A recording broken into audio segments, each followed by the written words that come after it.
Hello everyone, very welcome to our channel study PYQ and this is Satyam Parmar. स्वागत है आप सभी का आपके अपने यूट्यूब चैनल स्टडी पीवाईक्यू पर।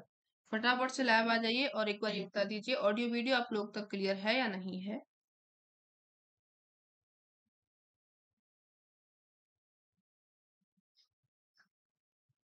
Hello everyone, very welcome to our channel study. चलिए फटाफट से आ जाइए आप लोग।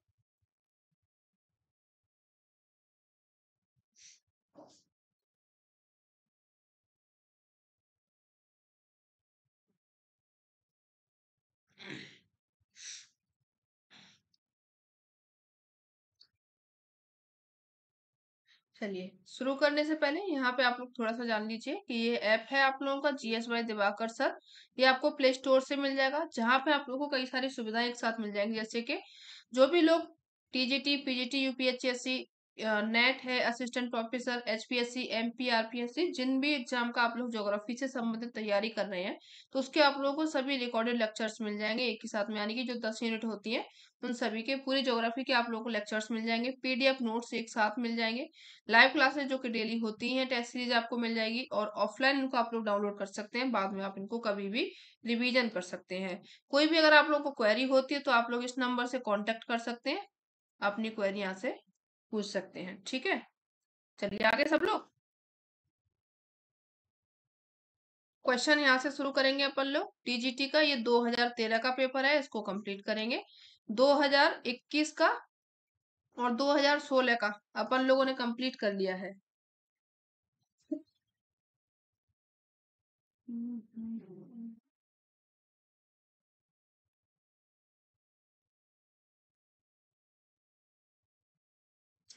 ठीक है, तो आज अपन कंप्लीट करेंगे 2013 वाला पेपर।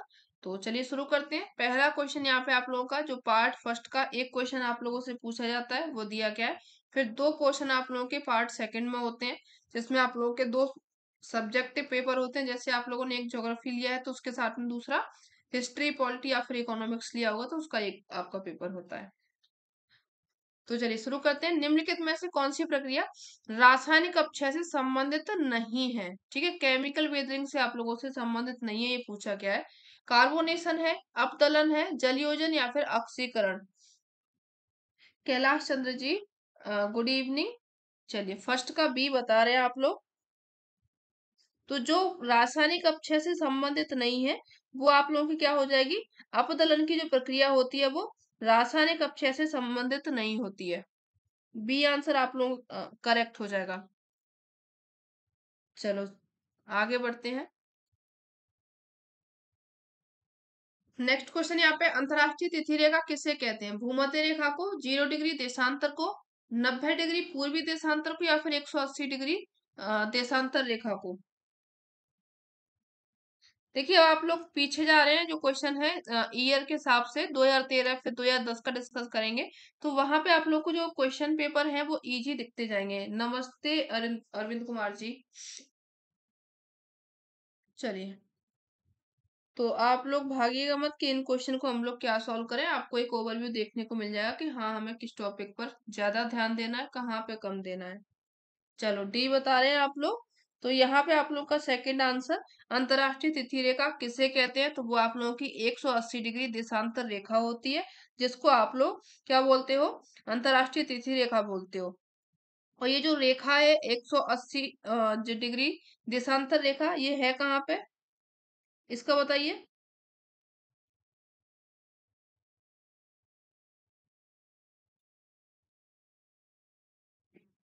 अभिलाषा मिश्रा जी, गुड इवनिंग। चलो क्वेश्चन नंबर थर्ड, सौर मंडल के किस ग्रह के सबसे अधिक उपग्रह हैं? बृहस्पति के, शनि के, अरुण के, वरुण के? इस वाले पोर्शन से आप लोगों से यूजीसी नेट में कभी कभार क्वेश्चन पूछा जाता है, लेकिन जो टीजीटी है और पीजीटी है, यहाँ से क्वेश्चन जरूर पूछा जाता है। जो आपको सौर मंडल है वो अच्छे से पढ़ के जाना पड़ेगा। हाँ ठीक है, अभिलाषा मिश्रा जी ने बताया।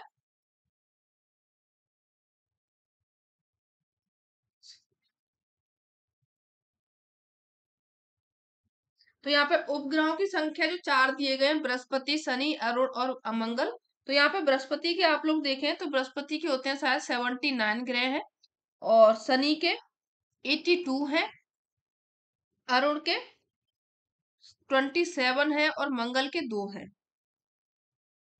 ठीक है, यहाँ पे आपका आंसर जो करेक्ट होगा, सबसे ज्यादा उपग्रह पूछा गया है तो शनि के यहाँ पे सबसे ज्यादा हो जाएंगे। अच्छा, कुछ आपसे पूछा जाता है जैसे कि सौर मंडल का सबसे बड़ा ग्रह कौन सा है। इस वाले पोर्शन में आप लोग जब 11th 12th में होते हैं तो काफी ज्यादा ध्यान देते हैं। जब हमने जो 7th 8th क्लास की बुक पढ़ी थी उसमें तो ध्यान दिया था, लेकिन जब नेट की तैयारी करने लगे तो सौर मंडल वाला जो पार्ट है वो तो छोड़ ही दिया था। तो सौर मंडल का सबसे बड़ा उपग्रह आप लोगों से पूछा जाता है तो वो है गैनीमीड। ये आपका कहाँ का है, बृहस्पति का। ओहो, ठीक है, चलो। अच्छा, एक और क्वेश्चन बताइएगा कि ऐसा कौन सा उपग्रह है जिसके पास में उसका खुद का वायुमंडल है। ठीक है, ये आपके टीजीटी के ही क्वेश्चन है, इनको बताइएगा। और दो ग्रह ऐसे भी बताने जिनके पास में कोई भी उपग्रह नहीं है। चलो क्वेश्चन नंबर नेक्स्ट चलते हैं। क्वेश्चन नंबर 4, निम्नलिखित में से कौन सी नदी भूमध्य रेखा को 2 बार पार करती है, नाइजर, नील, जायरे या फिर कांगो। भूमध्य रेखा को 2 बार पार कर रही है।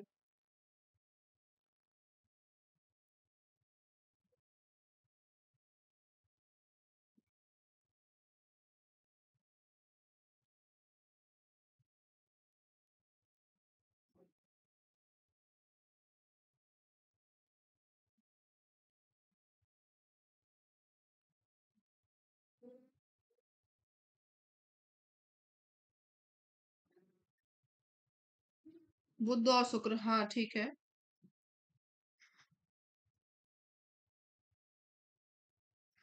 ठीक है, ठीक है। हाँ, तो जो भूमध्य रेखा को 2 बार काटती वो आप लोगों की कांगो रिवर हो जाएगी।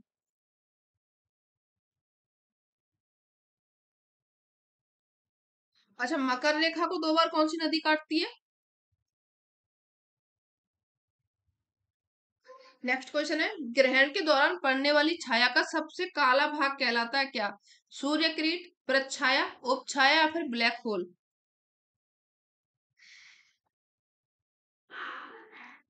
सी और डी दोनों हो जाएगा, उसमें आप लोग किसी को भी करेक्ट मान सकते हैं क्योंकि दोनों बहती हैं।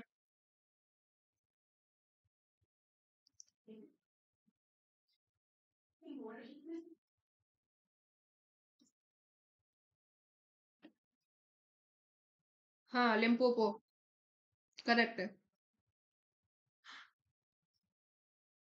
आप लोग तो बहुत होशियार हो यार।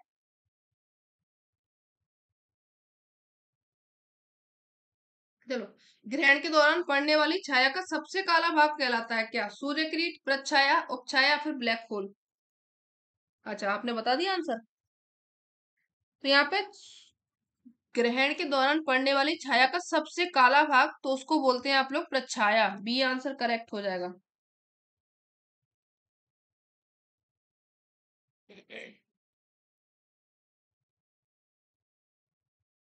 चलो आगे बढ़े।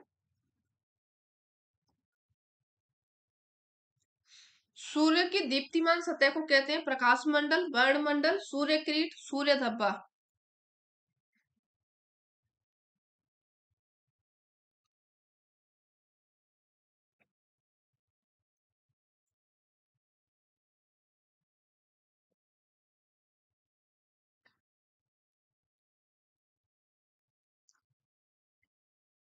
दीप्तिमान सतह को क्या बोलते हो आप लोग, और एक बार शेयर कर दीजिए सेशन को। चलो, तो ये वाली जो सतह होती है जो कि दीप्तिमान होती है इसको बोलते हैं आप लोग प्रकाश मंडल। ठीक है, काफी इजी है, ए आंसर आप लोगों का करेक्ट हो जाएगा। चलो आगे बढ़ते हैं। ये देखिए सौर मंडल से कितने क्वेश्चन आप लोगों से लगातार पूछे गए हैं। लगातार तो नहीं, लेकिन ये टॉपिक वाइज हैं जो क्वेश्चन लगे हुए हैं। पर हाँ, कई सारे क्वेश्चन इस वाले पोर्शन से यहाँ पे पूछे जाते हैं। 22 दिसंबर को सूर्य लंबवत चमकता है। कर्क रेखा पर, मकर रेखा पर, भूमध्य रेखा पर, या फिर उपरोक्त में से कोई नहीं।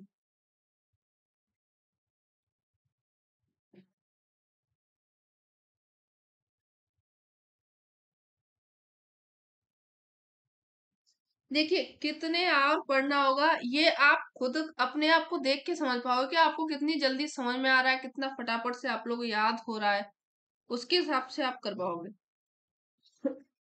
क्योंकि मैं आपको कह दूं कि 6 घंटे लगातार बैठ के पढ़ लो, 4 घंटे, तो इतना तो मैं खुद नहीं बैठ पाती।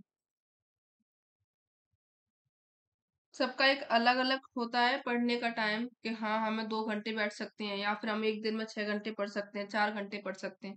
कोई कोई ऐसा होता है जिसका 2 घंटे में पढ़ा हुआ पूरा दिन कवर कर देता है, कोई कोई 10 घंटे पढ़ के भी 2 घंटे बराबर नहीं पढ़ पाता। तो ये मतलब आप देख लो। पर हाँ, फिर भी 5 से 6 घंटे तो पढ़ना ही चाहिए। चलो, तो 22 दिसंबर को जो सूर्य लंबवत चमकता है वो मकर रेखा पर चमकता है, ठीक है। इन क्वेश्चन को देख कर तो आप लोगों को ये लग रहा होगा क्या हलवा पूछते हैं, है ना। इसको तो आप फटाफट से खा लेंगे। चंद्रमा के प्रकाश को पृथ्वी पर पहुंचने में कितना समय लगता है? 2 सेकंड, 1.3 सेकंड, 4 सेकंड, या फिर इनमें से कोई नहीं।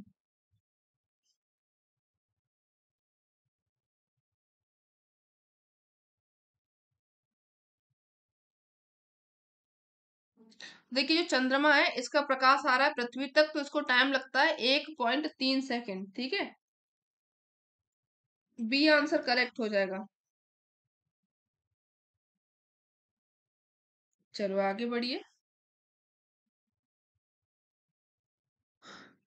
भूमध्य रेखीय प्रदेश का विस्तार 12 डिग्री उत्तर से 12 डिग्री दक्षिण तक होता है। 10 डिग्री उत्तर से 10 डिग्री दक्षिण तक, 5 डिग्री उत्तर से 5 डिग्री दक्षिण तक, या फिर इनमें से कोई नहीं। कहाँ से कहाँ तक होता है भूमध्य रेखीय प्रदेश का विस्तार?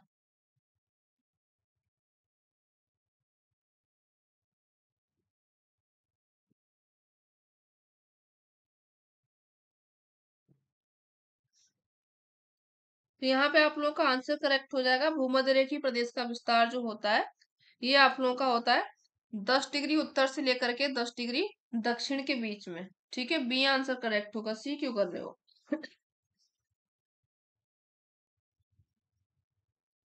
यही वो क्षेत्र है जहाँ पे क्या होता है, पूरे साल जो सूर्य की किरणें होती हैं लंबवत पड़ती हैं।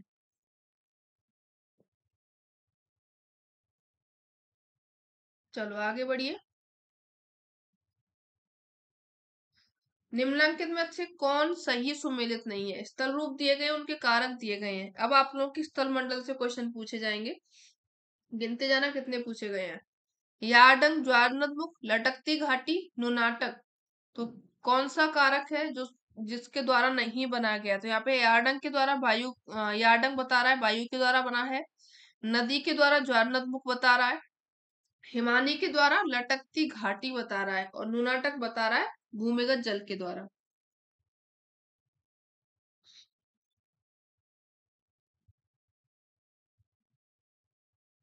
तो आप लोगों को पता होगा जो नुनाटक होते हैं वो कहाँ पे बनते हैं? हिम क्षेत्र में बनते हैं। तो यानी कि ये किसके द्वारा बनेंगे? हिमनद के द्वारा। तो यहाँ पे जो भूमिगत जल दिया गया ये गलत हो जाएगा। हिमनद अगर होता तो सही हो जाता, ठीक है। चलो क्वेश्चन नंबर 11। निम्नलिखित कथनों पर विचार कीजिए, दिए गए कूट का प्रयोग सही उत्तर चुनिए। भारत में मिट्टी अपरदन की समस्या संबंधित है अत्यधिक वर्षा से, निर्वनीकरण से, अत्यधिक कृषि से, या फिर अत्यधिक चराई से। चार ऑप्शन आप लोगों को नीचे दिए गए हैं, कौन कौन से ऑप्शन ऊपर वाले इसके सही है वो आपको लगाने हैं।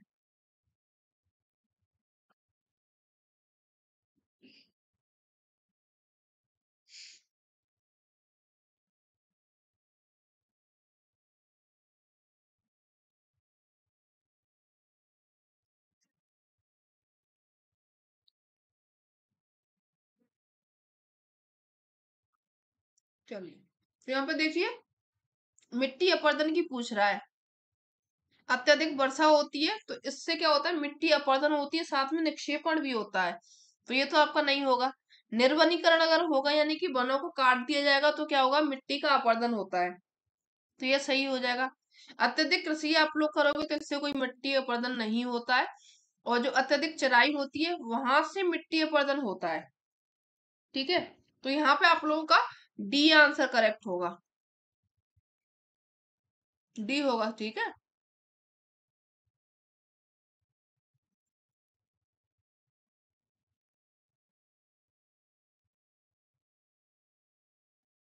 चलो क्वेश्चन नंबर नेक्स्ट। निम्नलिखित में से कौन सी नदी ज्वारनद मुख का निर्माण करती है? गंगा है, ताप्ती है, गोदावरी या फिर महानदी?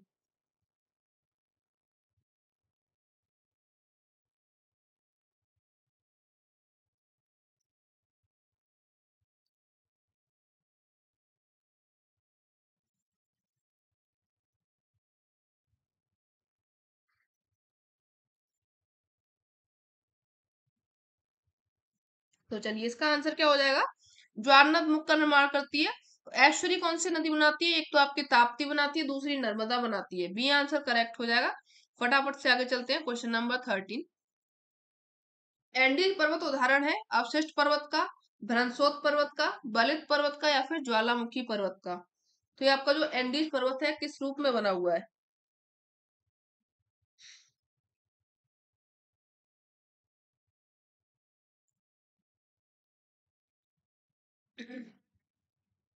एंडीज पर्वत उदाहरण हो जाएगा बलित पर्वत का।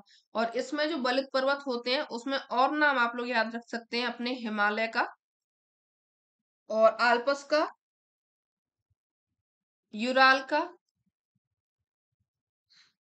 और ये एंडीज दिया ही गया है। ये सभी पर्वत कैसे हैं? बलित पर्वत हैं जो कि नवीन है। भूगर्भ के अंदर पिघला हुआ पदार्थ कहलाता है लावा, मेग्मा, पातालीय या फिर मध्यवर्ती?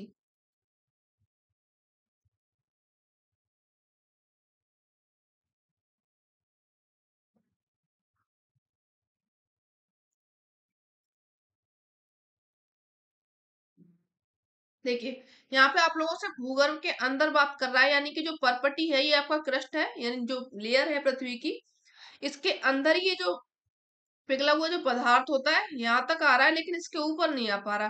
तो जब ये यहाँ तक होता है तो इसको आप लोग बोलते हो मैग्मा। ठीक है। और जब ये ऊपर पहुंच जाता है तो इसको आप बोलते हो लावा। चलो बी आंसर करेक्ट है। निम्नलिखित में से कौन सी कायांतित चट्टान नहीं है? स्लेट, क्वार्टरजाइट, ग्रेनाइट, संगमरमर? यानी कि यहाँ पे कोई एक मूल चट्टान दी गई है आप लोगों को और तीन जो चट्टान है उनका रूप परिवर्तन हो चुका है, ताप और दाब के पड़ने के कारण उनका जो मेन रूप है वो बदल गया है।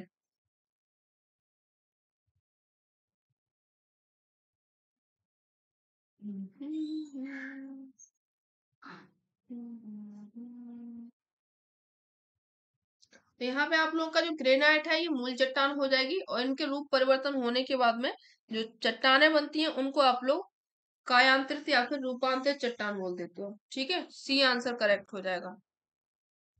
Question number 16। वेगनर का महाद्वीपीय विस्थापन सिद्धांत संबंधित है किससे? महाद्वीपों और महासागरों की उत्पत्ति से, भूकंप एवं ज्वालामुखी की उत्पत्ति से, पर्वतों और पठारों की उत्पत्ति से, भूकंप एवं ज्वालामुखी के वितरण से?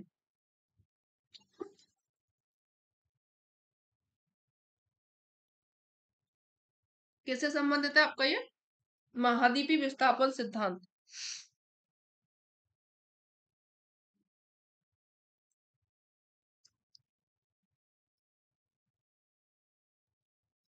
तो जो वेगनर है इन्होंने महाद्वीपीय विस्थापन सिद्धांत दिया था किसके लिए?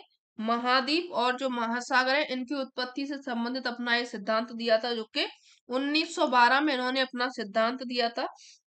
और इन्होंने जो साम्य स्थापना बताई थी, इसमें मेन जो चीज थी वो जिग्सॉ फिट की। और इसमें इसमें इन्होंने जो महाद्वीप थे इसको पेंजिया नाम दिया था, महासागर को पेंथालासा नाम दिया था। ये तो आप सभी लोगों को पता होगा। और कुछ इन्होंने जो बल थे, जो महाद्वीप और महासागर टूटे, इसके कुछ बल दिए थे, जैसे प्लवनशीलता का बल है, गुरुत्व बल, ज्वारीय बल, ये तीन इन्होंने बल बताए थे। चलो आगे बढ़िए। भारतीय प्रायद्वीप की केंद्रीय उच्च भूमि बनी हुई है अवसादी और कायांतित चट्टानों से, आग्नेय और अवसादी चट्टानों से, आग्नेय और कायांतित चट्टानों से, या फिर अवसादी चट्टानों से। किससे ये भूमि बनी हुई है? हाँ हाँ, 1912। जो प्रायद्वीप वाला भाग है वो किसके द्वारा बनाया गया है?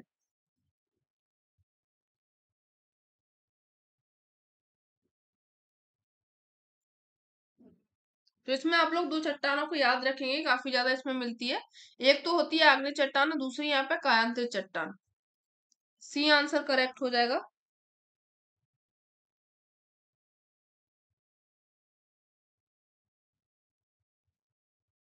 और यहाँ पे जो आग्नेय और कायांतित चट्टानें दी गई है, कारण यही है कि जो ये वाला जो क्षेत्र है यहाँ पे पेट्रोलियम गैस नहीं पाई जाती है। ठीक है, ये जो क्या होती है यहाँ पे, गैस और जो पेट्रोलियम होती है वो यहाँ पे पाई नहीं जाती, क्योंकि ये जो गैस होती है और पेट्रोलियम होती है, ये अवसादी चट्टानों में पाई जाती है। चलो आगे बढ़ते हैं।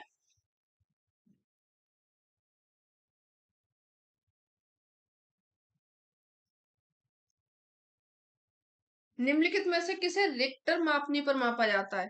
तरल पदार्थों का घनत्व, भूकंप की तीव्रता, टोर्नेडो का वेग, या फिर पर्वतों की ऊंचाई। रिक्टर पैमाने पर आप लोग किसको मापते हो?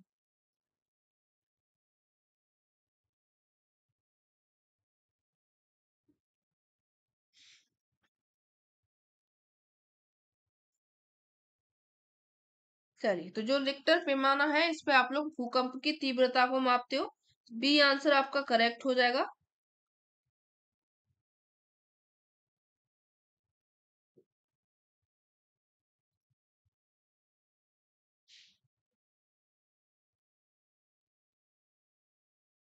चलो आगे बढ़िए।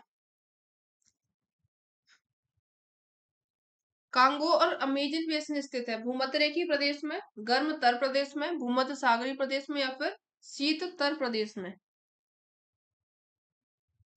अभी आप लोगों के वायुमंडल के क्वेश्चन शुरू हो गए। अच्छा, मैं आपको टॉपिक के नाम अब बताते जाया करूंगी। ठीक है, यूनिट के, सॉरी टॉपिक के नहीं, यूनिट के नाम। तो जो कांगो है और अमेजन बेसिन है, ये कहाँ पे है? भूमध्य रेखीय प्रदेश में। ए आंसर आपका करेक्ट हो जाएगा।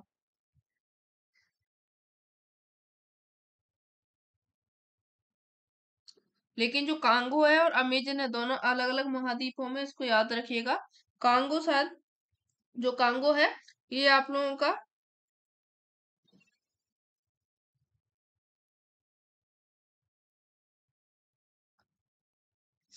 अफ्रीका महाद्वीप में है, और जो आपका अमेजन बेसिन है, ये दक्षिण अमेरिका में है। चलो आगे बढ़िए। Question number 20। चिनूक क्या है? स्थानीय हवा, सनातनी हवा, स्थायी हवा, या फिर महासागरीय धारा।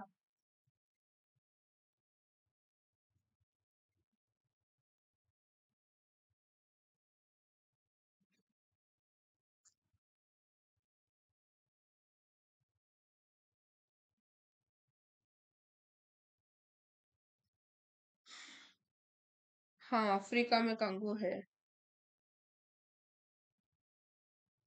तो चिनूक है एक आप लोगों की स्थानीय हवा, जो कि कैसी है, गर्म है, और इसी को आप लोग हिमबच्ची बोलते हो। ठीक है, क्योंकि ये कहाँ से बहती है, ये आप लोगों का जो कनाडा है, अमेरिका है, उसके रॉकी पर्वत से नीचे उतरती है। और जब ये गर्म हवा नीचे उतरती है, तो जो वहां की बर्फ होती है उसको पिघला करके नीचे उतरती है।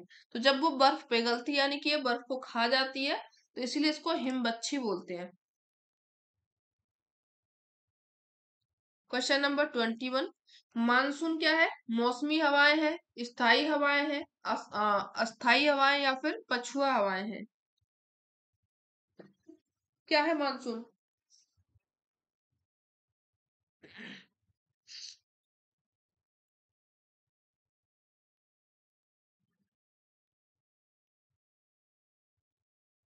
तो ये जो मानसूनी हवाएं होती हैं, ये कैसी हैं?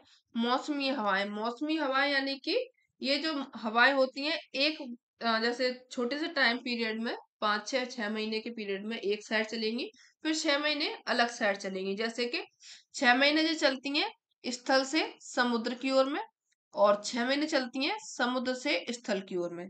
इस तरीके से हवाएं चलती हैं, तो इनको आप लोग मौसमी हवाएं बोल देते हो। हाँ, ब्लैक रोलर भी।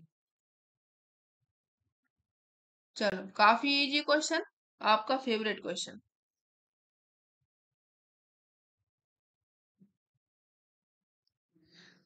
यहाँ पे आप लोगों की वायुमंडल की परतें दी गई हैं, उनका सही अनुक्रम लगाने को कहा है। क्षोभ मंडल, मध्य मंडल, ताप मंडल, समताप मंडल। 4 मंडल दिए गए हैं, इनको आपको लगाना है। नीचे पहुंच गया।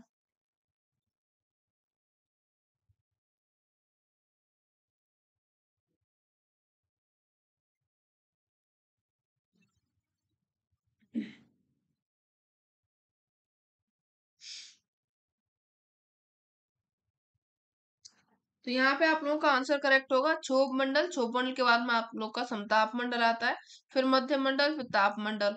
ठीक है, चलो आगे बढ़िए। अल्नीनो क्या है? अटलांटिक महासागर की ठंडी धारा, पेरू के पूर्वी तट की गर्म धारा, पेरू के पश्चिमी तट की गर्म धारा, या फिर उपरोक्त में से कोई नहीं। अल्नीनो है क्या?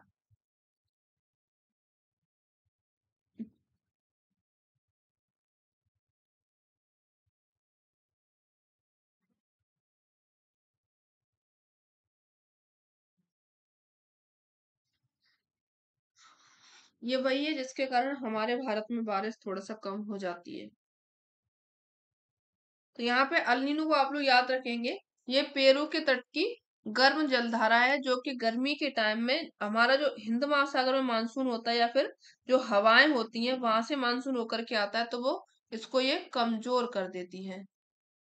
यानी कि आप लोग सीधे याद रख सकते हैं, जब अल्नीनो का टाइम होता है तो भारत में सूखा पड़ता है, और जब लानिना का टाइम होता है तो भारत में बाढ़ आती है, अच्छी खासी बारिश होती है। Question number 24। निम्न में से कौन सा पर्वतीय क्षेत्र अधिकतम वर्षा प्राप्त करता है? नीलगिरी, खासी पहाड़ियां, सतपुड़ा, या फिर पश्चिमी घाट?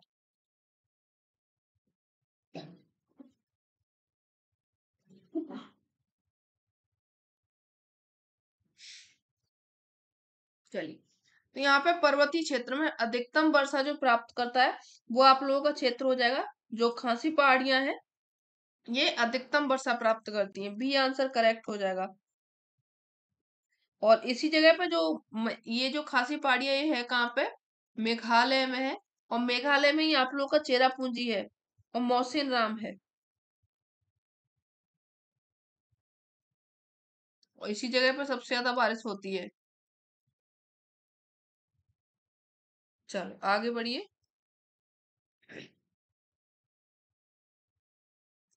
कौन सी नदी सबसे बड़ा डेल्टा बनाती है? हांगहो, नील, इरावती, या फिर मिसिसिपी?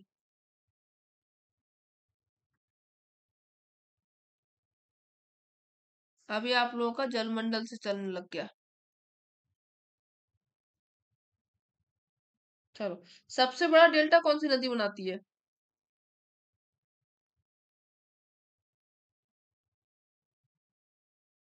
तो यहाँ पे आप लोग याद रखेंगे, जो नील नदी आप लोगों की सबसे बड़ा डेल्टा बनाती है। और डेल्टा जो बनाती है किस टाइप का बनाती है ये भी आपसे पूछा जाता है, तो वो आपका चापाकार डेल्टा बनाती है। कैसा बनाती है ये? चापाकार डेल्टा बनाती है। 25 का डी।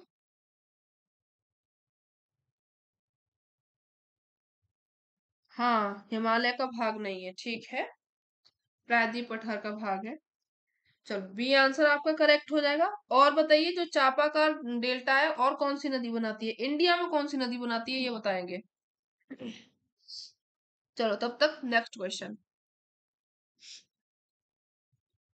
निम्नलिखित में से कौन सा कारण ज्वार भाटा से संबंधित है? सूर्य, चंद्रमा, अंतर्जात बल, सूर्य तथा चंद्रमा की गुरुत्वाकर्षण शक्ति?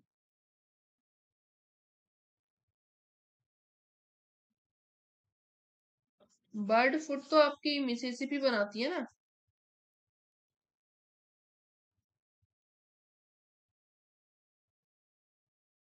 गंगा।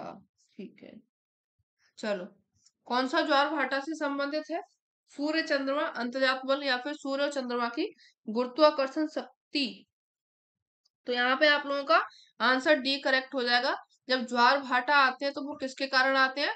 जो सूर्य होता है और चंद्रमा होता है उसकी गुरुत्वाकर्षण शक्ति के कारण ज्वार भाटा आपको दिखाई देते हैं समुद्र में। चलो आगे बढ़िए। इनमें से कौन सी ठंडी धारा नहीं है? लेब्राडोर है, कनारी है, फॉकलैंड है, गल्फ स्ट्रीम है। ये धाराएं जो ठंडी और गर्म होती है निर्धारित की जाती है, जैसे कि एक तो धारा आती है आप लोगों के ध्रुवीय क्षेत्र से, पोलर एरिया से जो हवाएं आती है उसको आप लोग ठंडी धारा बोलते हो।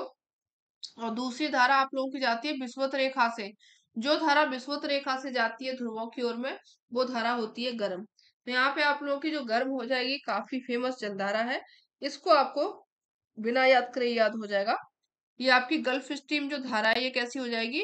गर्म जलधारा है, जो कि उत्तरी अटलांटिक महासागर में बहती है। ठीक है। चलो डी आंसर कर दिया सबने। Next question. सारागासो सागर स्थित है अटलांटिक महासागर में, हिंद महासागर में, प्रशांत महासागर में या फिर आर्कटिक महासागर में? UP PGT.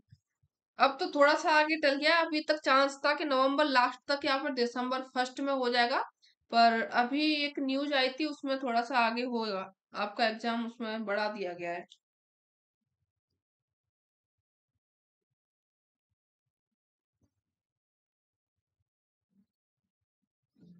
हाँ, लेकिन बहुत ज्यादा आगे नहीं जाएगा। जनवरी मान के चलिए, आप लोग अपनी तैयारी पूरी रखिए, जब भी हो एग्जाम फटाफट से देख के आइए, सिलेक्शन हाथ में लेकर के आइए। ठीक है। चलो 28 का ए बता रहे हो। सारागासो सागर कहाँ पे है? उत्तरी अटलांटिक महासागर में है।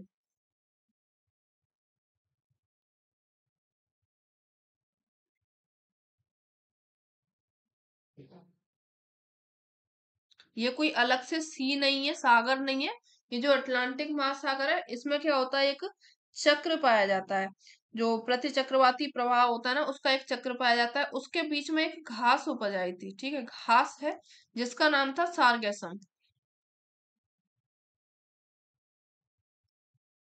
इसको आप लोग बोलते हो सारागैस, सॉरी, सारागैसो सागर। मार्च अप्रैल नहीं, इतना तो नहीं जाएगा।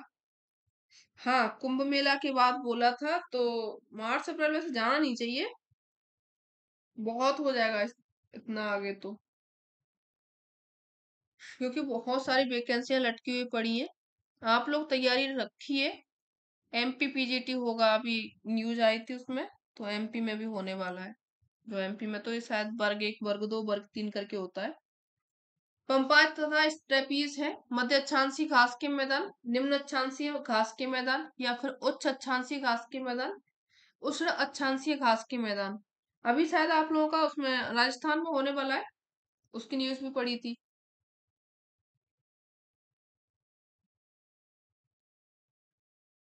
हम्म। पंपाज और स्टेपीज ये क्या हो जाएंगे आपके? मध्य अक्षांशीय घास के मैदान हो जाएंगे। ठीक है। ए आंसर करेक्ट हो जाएगा।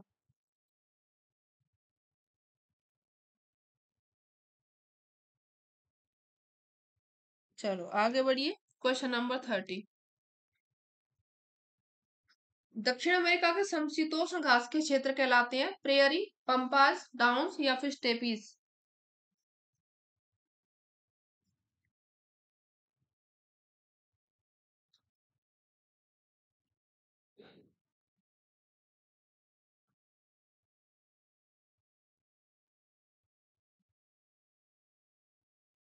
तो इनको आप लोग बोलते हो क्या? पंपास बोलते हो। बी आंसर आपका करेक्ट हो जाएगा। चलो आगे बढ़िए।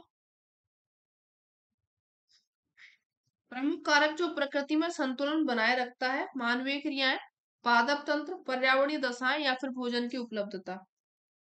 अच्छा, आप लोगों ने, किसी ने यूजीसी नेट दिया था क्या? अगर दिया है तो आपका क्लियर हुआ है। अगर हो गया है तो उन लोगों के लिए खुशखबरी है कि जो हरियाणा असिस्टेंट प्रोफेसर है उसके फॉर्म फिर से रीओपन हो गए हैं। तो आप लोग अगर इच्छुक हो तो उसको फिल कर सकते हो। 31st, ठीक है। तो यहाँ पे आपका जो आंसर हो जाएगा, प्रमुख कारक जो प्रकृति में संतुलन बनाए रखता है वो आपका क्या होता है, पर्यावरणीय दशाएं होती हैं। सी आंसर करेक्ट हो जाएगा। चलो, काजीरंगा नेशनल पार्क स्थित है उड़ीसा में, गुजरात में, राजस्थान में या फिर असम में? कहाँ पे है काजीरंगा नेशनल पार्क?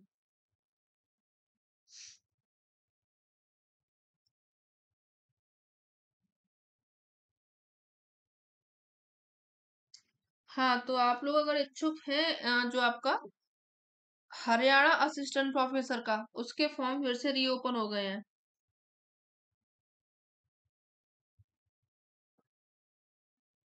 फिल कर सकते हो। चलो, 31 का सेकंड बता रहे हो आप लोग, सेकंड नहीं डी बता रहे हैं। काजीरंगा असोम में है। यहाँ पे आप लोगों से और पूछे गए हैं, उड़ीसा में आप लोगों का सिमलीपाल है, गुजरात में गिर है, और राजस्थान में आपका केवलादेव और सरिस्का है।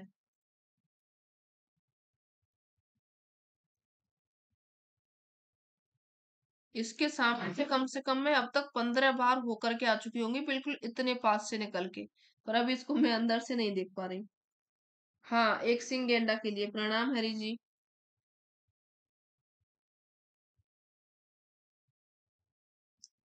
मानव भूगोल मानव पारिस्थितिकी है, यह परिभाषा किसने दी थी? एच बैरोज ने, हंटिंगटन ने, रेडचेल ने या फिर बैडल डीला ब्लॉन्स ने?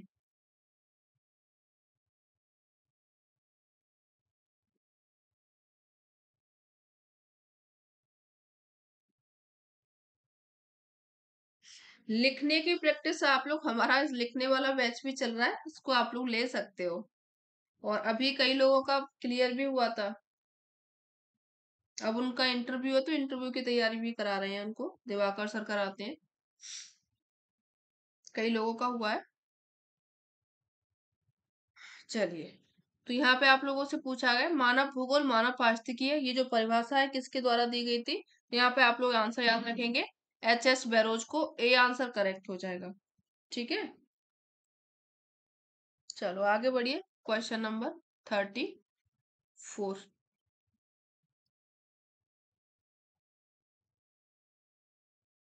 सूची एक को सूची दो से मिलाना है। यहाँ पे जनजाति दी गई है, उनके क्षेत्र दिए गए हैं, कौन सी जनजाति कहाँ पे पाई जाती है?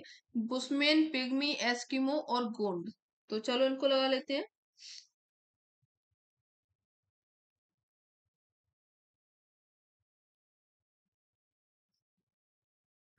बुशमेन जनजाति आपको नामीबिया में देखने को मिलती है। पिग्मी जनजाति ये आपको जायरे बेसिन में देखने को मिलती है। एस्किमो जनजाति ये आपको अलास्का क्षेत्र में मिलेगी, और गोंड ये आपको भारत में। 4-3 नहीं, हाँ 4-3-2-1। यहाँ पे आप लोगों का आंसर जो करेक्ट होगा वो डी हो रहा है। चलो, बुशमेन निवासी हैं कालाहारी मरुस्थल के, सहारा मरुस्थल के, पेंटागोनिया मरुस्थल के या फिर गोबी मरुस्थल के? कहाँ के हैं ये निवासी?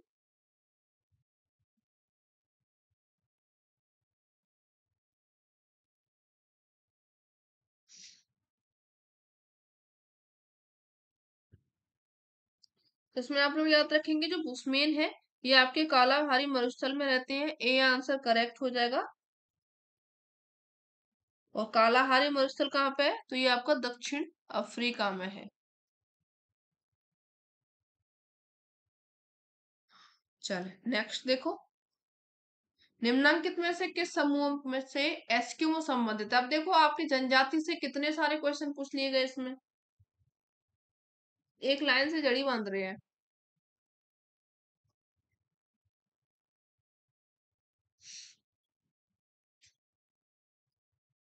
उस टाइम पे जो पेपर था काफी इजी पूछा जाता था, लेकिन टीजीटी अभी भी इतना टफ नहीं है।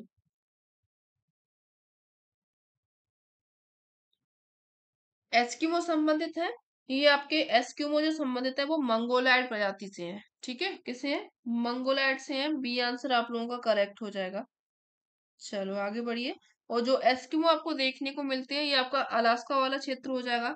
उत्तरी अमेरिका, ग्रीनलैंड वाला जो क्षेत्र है वहां पे निवास करते हैं। अच्छा, जो एस्किमो का घर होता है इसको आप लोग क्या बोलते हो? क्या नाम होता है इसको बताइए। चलो क्वेश्चन नंबर 37, 36, 2 बार हो गया है। चलो, निम्नलिखित में से किसे मानव भूगोल का जनक कहा जाता है? हमबोल्ट को, लिटर को, रेडजेल को या फिर ब्लॉन्स को? किसको कहा जाता है मानव भूगोल का जनक? इंग्लू, ठीक है।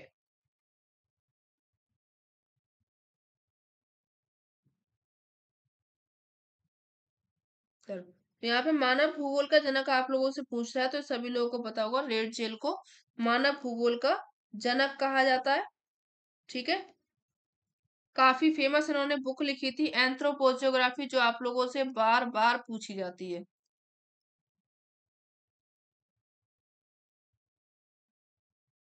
चलो, निम्नलिखित में से कौन सा सुमेलित नहीं है? रूस बॉक्साइट से बना है, मेक्सिको में चांदी है, और बोलीविया में टिन है, संयुक्त राज्य अमेरिका में तांबा है। तो क्या सुमेलित नहीं होगा इसमें से? हेलो रवि कुमार जी।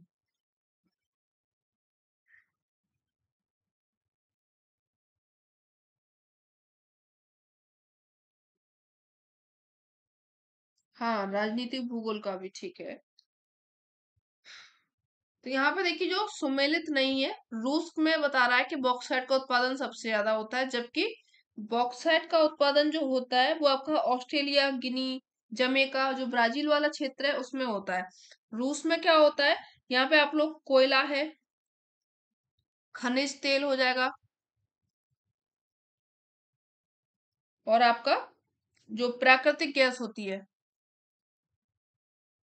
ये क्या होता है यहाँ पे रूस में होता है। तो ए आंसर करेक्ट हो जाएगा। 38 का सब लोगों ने डी लगाया है। चलो,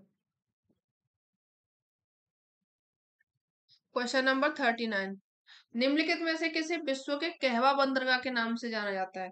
कल किसने ये वाला सेशन किया था, उसमें ये वाला क्वेश्चन शायद आया था, यानी बताया था।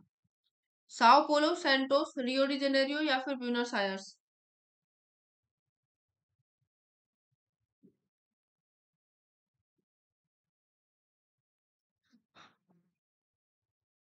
कहवा पत्तन। ए, हाँ ठीक है।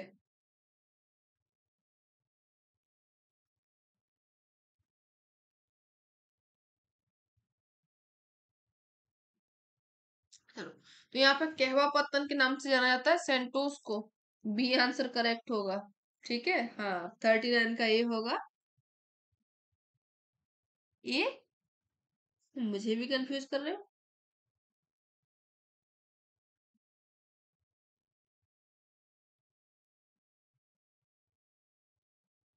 सेंटोस होता है।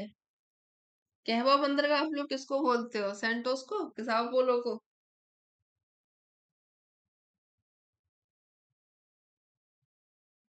चलो, आगे बढ़िए, क्वेश्चन नंबर 40, कृषि के अत्यधिक विशेषीकृत रूप का संबंध किससे है, जिसमें कहवा, चाय, रबर जैसी फसलें उगाई जाती हैं? बहुविधि फसल, या फिर बागाती कृषि, सीढ़ीदार खेती, विस्तृत खेती? हाँ, बी होगा। चलो, इसका बताइए। यहाँ पे देखिए, आप लोगों को 4 तरीके की फसल दी गई है, कहवा है, चाय है, रबर है, फिर चार, चौथी फसल कहाँ है इसमें, मुझे कहाँ दिखाई दे रही है? ये जैसी जो फसलें हैं उगाई जाती हैं, तो ये जो सभी फसलें एक साथ होती हैं, अत्यधिक विशेषीकृत रूप से संबंध है।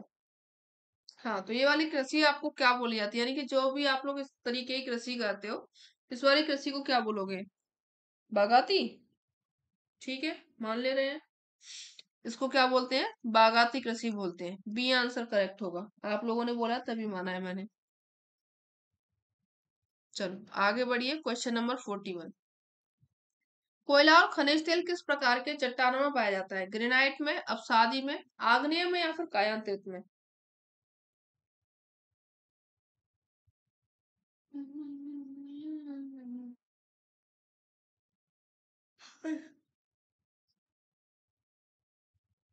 चलो, यहाँ पे कोयला है और खनिज तेल है। तो अभी आप लोगों ने पढ़ा था इसको, जस्ट थोड़ी देर पहले। पढ़ा नहीं था, मैंने बताया था।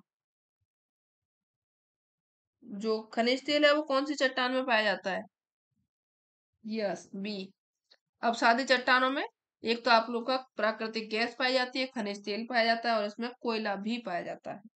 41 का बी आंसर करेक्ट हो जाएगा। चलो, क्वेश्चन नंबर 42। निम्नलिखित में से कौन सा नवीकरणीय संसाधन है? कोयला, खनिज तेल, प्राकृतिक गैस और वन।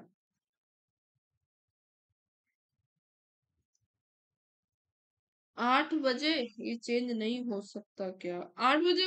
फिर आप लोग बहुत कम आते हो, कुछ का खाना पीना नहीं होता है, कोई बिजी रहता है। चलो देखते हैं, 8 बजे से कोशिश करेंगे करने की। अब देखो, अभिलाषा मिश्रा जी ने मना कर दिया। अच्छा, मेजोरिटी जिसमें होगी उसको कर लेंगे। वैसे 8:30 से ठीक रहेगा, क्योंकि अब जो ये तो सेशन आपका 1 घंटे का है, 1 सवा घंटे में कंप्लीट हो जाता है, लेकिन यूजीसी नेट के क्वेश्चन लंबे हैं। रेगुलर इस टाइम ही चलती है, लेकिन 3 और 4 तारीख को आपकी छुट्टी रहेगी, क्योंकि मैं अपने घर पे नहीं रहूंगी।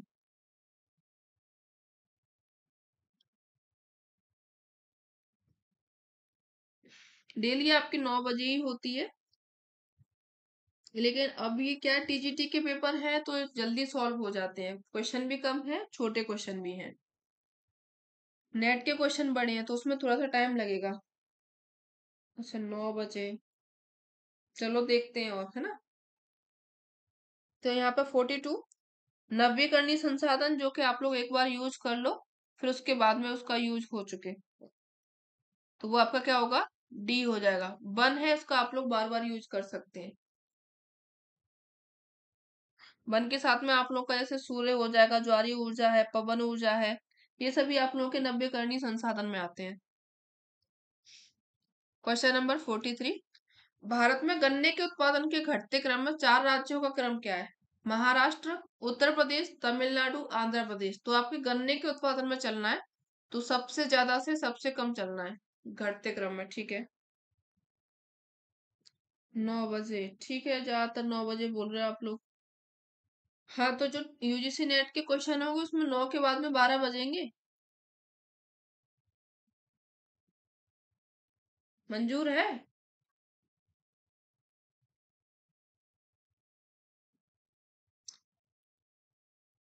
चलो, तो गन्ने के उत्पादन में घटते क्रम में सबसे पहले आपका उत्तर प्रदेश होगा, उसके बाद में महाराष्ट्र है, महाराष्ट्र के बाद में तमिलनाडु, और उसके बाद में, अच्छा, 3 4 को। चलो, सब लोग अपनी बहनों के यहाँ पे घूमने चलते हैं। पूरी 1 साल हो गई गए नहीं है, घूम आते हैं थोड़ा सा।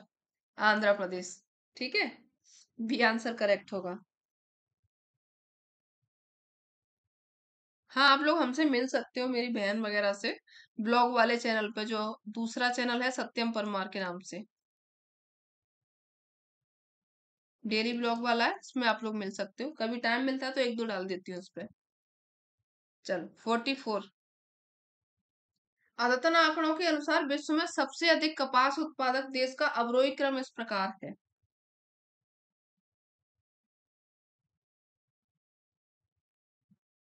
ओके, ठीक है। तो टेस्ट आपका आज ले लिया जाए, दूसरा पेपर इसी में शुरू कर दिया जाए, 2010 वाला।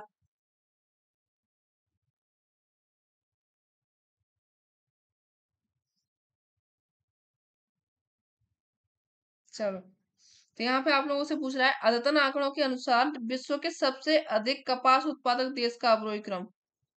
इसमें तो दिया ही नहीं गया है क्रम, आधा अधूरा क्वेश्चन दिया गया है।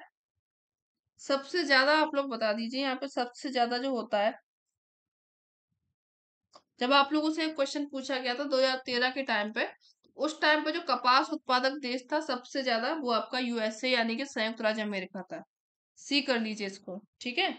लेकिन आज के टाइम में अगर आप लोग देखोगे, तो आज के टाइम में आप लोग चीन, चीन के बाद में भारत हो गया है, भारत के बाद में पाकिस्तान आ गया, और पाकिस्तान के बाद में यूएसए।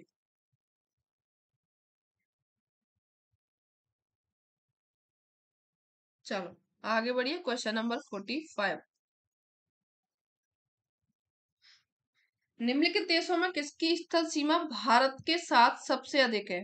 चीन की, पाकिस्तान की, बांग्लादेश की या फिर नेपाल की?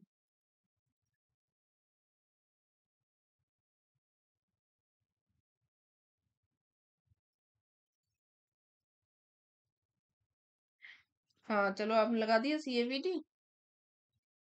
वो क्वेश्चन अधूरा था।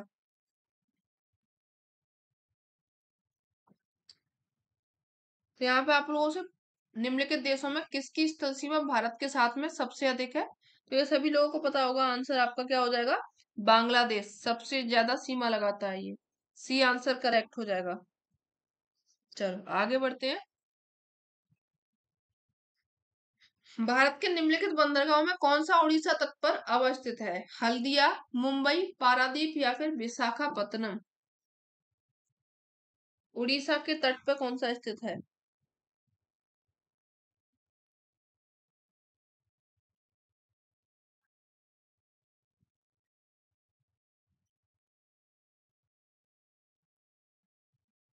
चलिए, तो ये आपका पारादीप जो है, ये क्या हो जाएगा? उड़ीसा के तट पर स्थित है। सी आंसर करेक्ट होगा।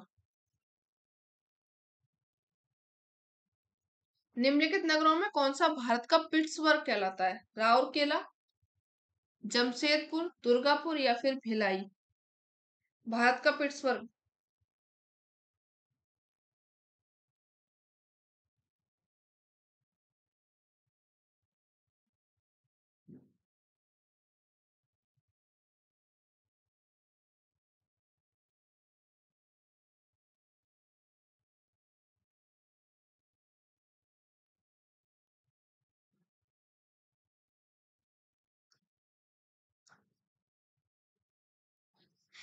ठीक है, तो बी आंसर, भारत का पिट्सबर्ग बोला जाता है जमशेदपुर को, जो कि एक क्या है कि इस्पात उद्योग है। बी आंसर यहाँ पे करेक्ट हो जाएगा। वैसे है तो सभी राउरकेला, दुर्गापुर सभी हैं, लेकिन यहाँ पे जो भारत का पिट्सबर्ग बोला जाता है वो जमशेदपुर को बोला जाता है।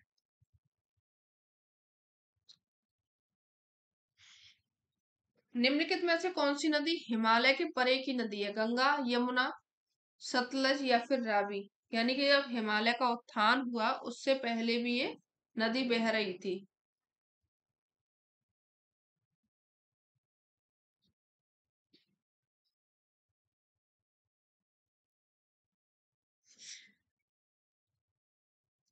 तो यहाँ पे आप लोग की हिमालय की परे नदी जो होगी वो होगा आपका सतलज। ठीक है, सतलज, सिंधु, ये आपकी कैसी नदी है? हिमालय पार की नदियां हैं।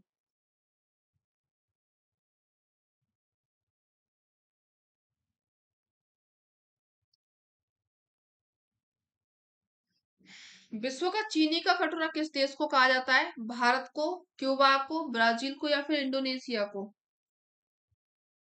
अच्छा, थोड़ा फास्ट चलो, हो गए क्वेश्चन, ज्यादा नहीं बचे हैं।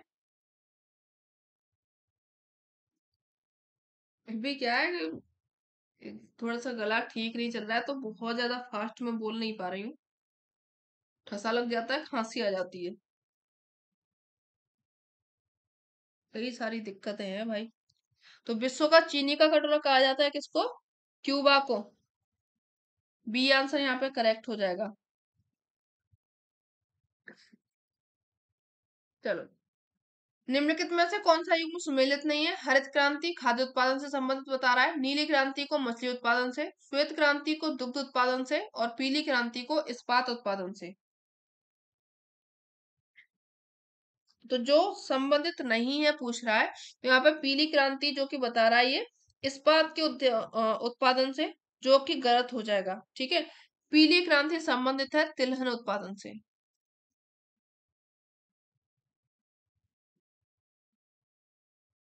डी करेक्ट होगा। चलो आगे बढ़िए, क्वेश्चन नंबर 51। निम्न में से किसे वैश्विक विरासत का वन कहा जाता है? नंदनकानन को, पश्चिम बंगाल में सुंदरबन को, असम में काजीरंगा को या फिर भारतीय वनस्पति उद्यान शिवपुर को? वैश्विक विरासत वन, तो ये आप लोगों का जो पश्चिम बंगाल में सुंदरबन का जो क्षेत्र है, इसको माना जाता है क्या? वैश्विक विरासत का वन माना जाता है। आगे बढ़िए, क्वेश्चन नंबर नेक्स्ट। हजारों झीलों की भूमि किस देश को कहा जाता है? नॉर्वे को, फिनलैंड को, कनाडा को या फिर आयरलैंड को?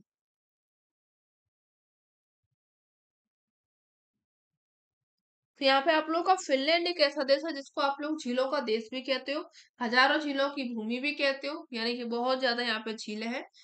तो ये बी आंसर आपका करेक्ट हो जाएगा।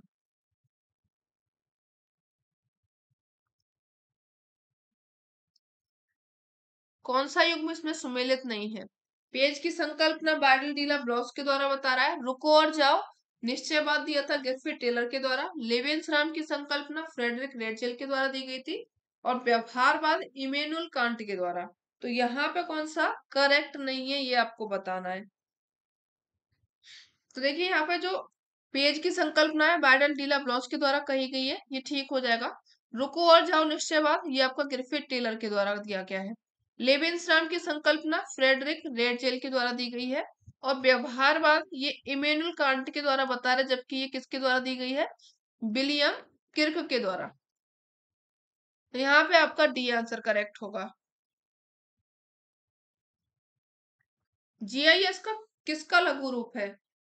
यानी कि इसका आप लोगों से फुल फॉर्म पूछी गई है, global institute for soils, geographical international studies, geographical information system या फिर ग्लोबल इंफॉर्मेशन स्टैटिक्स।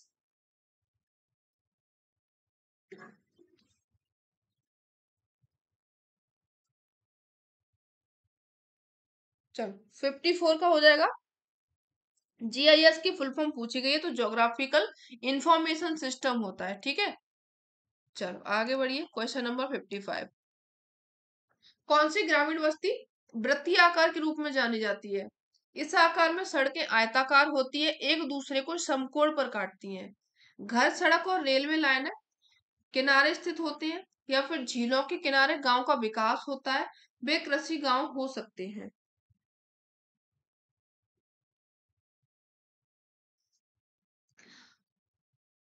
तो ग्रामीण जो बस्ती होती है वृत्तीय आकार में, किस तरीके की बस्ती होती है वो?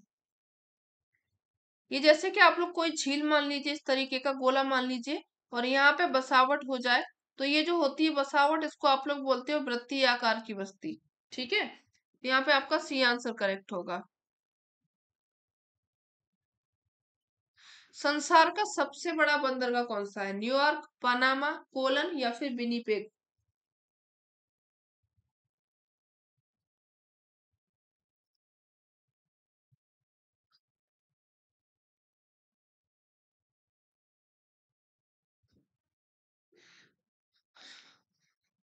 संसार का सबसे बड़ा बंदरगाह न्यूयॉर्क है, ए आंसर आपका करेक्ट हो जाएगा। लेकिन आज के टाइम पे अगर आप लोग याद रखेंगे तो वो आपका संघाई है, ठीक है, जो कि कहाँ पे है? चीन में है। और ये कब था? 2013 के टाइम पर। चल, जनसंख्या विस्फोट संबंधित है उच्च जन्म दर और निम्न मृत्यु दर से। उच्च जन्म दर और उच्च मृत्यु दर से, निम्न जन्म दर और उच्च मृत्यु दर से, या फिर निम्न जन्म दर और निम्न मृत्यु दर से? तो किससे संबंधित है जनसंख्या विस्फोट? तो यहाँ पे आप लोगों का आंसर करेक्ट हो जाएगा। जनसंख्या विस्फोट जो होता है, उच्च जन्म दर हो और जो मृत्यु दर हो वो कैसी हो? कम हो, तो यानी जनसंख्या बढ़ेगी। ए आंसर करेक्ट हो जाएगा। चलिए नेक्स्ट क्वेश्चन। प्रमुख दिवस दिए गए, उनकी तिथियां दी गई हैं। विश्व पर्यावरण दिवस कब मनाया जाता है? विश्व वन दिवस, विश्व आवास दिवस और विश्व ओजोन दिवस?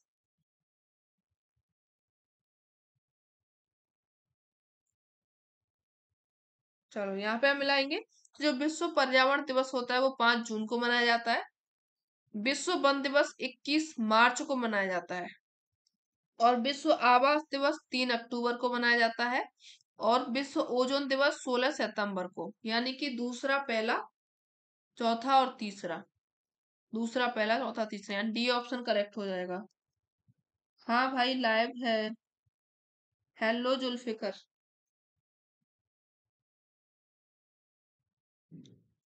चलो क्वेश्चन नंबर नेक्स्ट। सर्वप्रथम भूगोल शब्द का प्रयोग किसने किया था? हेरोडोटस ने, एनेक्सीमेंडर ने, एराटोस्थेनीज ने या फिर हिकेटियस ने?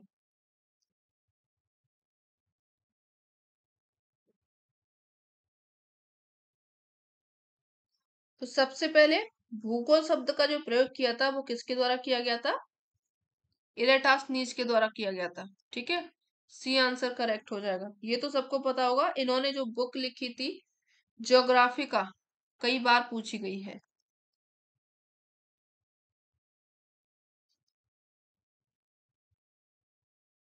चल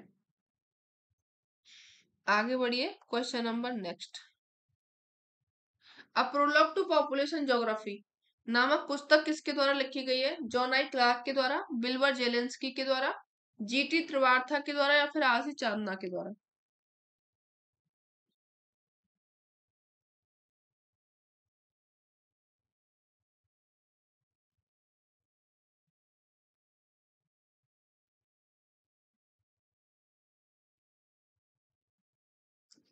तो यहाँ पे यह पुस्तक आप लोगों से पूछी गई है, प्रोलॉग टू पॉपुलेशन ज्योग्राफी। ये लिखी गई है बिल्बर जेलेंस्की के द्वारा। बी आंसर करेक्ट हो जाएगा।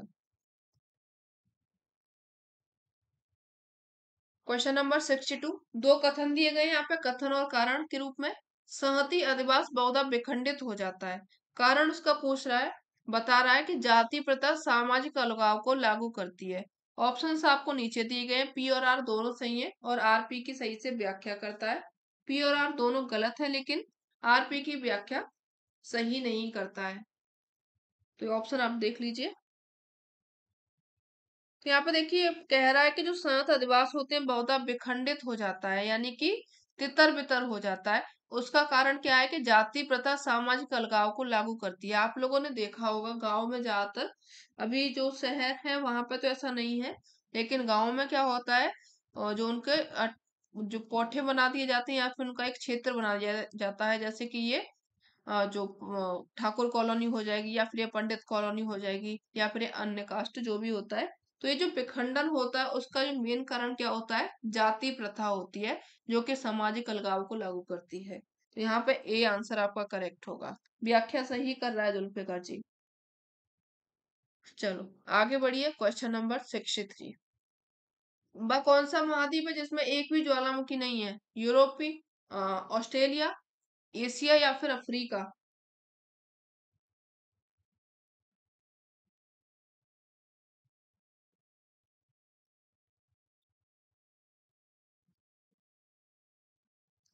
तो यहाँ पे देखिए जो सबसे छोटा महाद्वीप ऑस्ट्रेलिया आप लोग जानते हैं, और इसकी खास बात यह है कि यहाँ पे ज्वालामुखी नहीं पाए जाते हैं।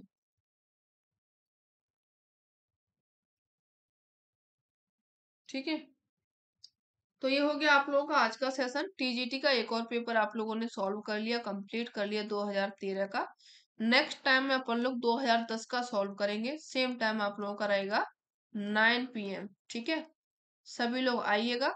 और साथ में ये दूसरा चैनल है, इसको भी आप लोग सब्सक्राइब जरूर कीजिएगा। अगर ये वाला सेशन आप लोग को अच्छा लगा हो तो अपने फ्रेंड्स को शेयर जरूर कीजिएगा, लाइक करके भी जाइएगा। ठीक है, मिलते हैं नेक्स्ट सेशन में, तब तक के लिए धन्यवाद। थैंक्स फॉर वॉचिंग, और जरूर बता के जाइएगा सेशन कैसा लगा है।